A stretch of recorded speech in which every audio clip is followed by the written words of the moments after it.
Hello दोस्तों, नमस्कार। आज हम लोग देखेंगे खंड शिक्षा अधिकारी का सिलेबस क्या होता है, इसका पैटर्न क्या है, इसका एग्जामिनेशन क्या है, कैसे आयोग इसका पेपर सेट करता है, कैसे क्या क्वेश्चन है, सब कुछ ऑफिशियल इस पे क्या साइट पे था वो सब देखेंगे। इसमें समझेंगे खंड शिक्षा अधिकारी का जो सिलेबस है, इसमें पहले प्रारंभिक परीक्षा होती है, फिर मुख्य परीक्षा होती है। अब इस प्रारंभिक परीक्षा में समझते हैं। प्रारंभिक परीक्षा में जो इसका कुल प्रश्न आता है 120 प्रश्न आते हैं। टोटल जो मार्क्स होते हैं 300 के। अब इसमें हम देखते हैं प्रत्येक सही उत्तर अगर आप करते हैं तो उसको 2.5 अंक मिलता है।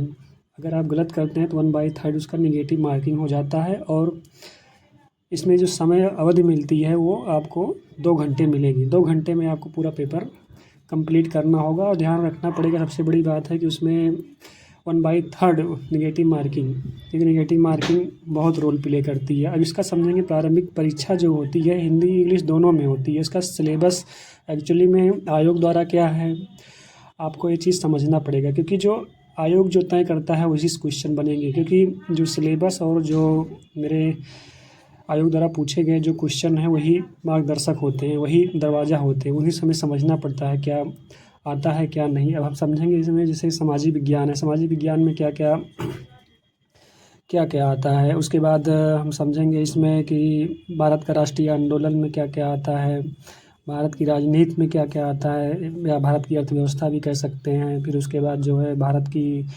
अर्थव्यवस्था संस्कृत से क्या क्वेश्चन आते हैं। उसके बाद हम नेक्स्ट टॉपिक इसमें भारतीय कृषि से क्वेश्चन आते हैं, वाणिज्य से, व्यापार से, जनसंख्या से, परिस्थिति से। उसके बाद भारत भूगोल से, भारत में भूगोल में जो है वैश्विक से भी आता है और जो है भारत से भी आता है। इसमें पूरा जियोमार्थो, क्लाइमो, ओशियनो ये सब पढ़ना पड़ेगा।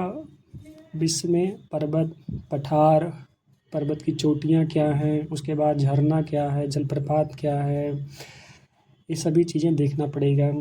और देश की मुद्रा क्या है, देश की राजधानी क्या है, ये सब पूरा पूछता है। जल संधि पूछती है। बहुत सारे क्वेश्चन जो भारत के भूगोल से बनते हैं। उसके बाद करंट अफेयर का आ जाए। करंट अफेयर में भी बहुत सारे क्वेश्चन आते हैं, लगभग 20-30 क्वेश्चन। रीजनिंग से भी क्वेश्चन आते हैं, 5-10 क्वेश्चन रीजनिंग से आता है। फिर सामान्य ज्ञान से भी क्वेश्चन आते हैं, गणित से भी क्वेश्चन आता है, फिर कुछ हिंदी से भी क्वेश्चन आते हैं। इस हिंदी वाला इसमें छूट गया है। इसमें मान के चलिए गणित में अंकगणित, बीजगणित और ज्यामिति, तीनों क्षेत्रमिति से भी क्वेश्चन आते हैं। आपको समझना पड़ेगा जैसे भारतीय राष्ट्रीय आंदोलन में भारतीय इतिहास से क्या क्या क्वेश्चन आते हैं।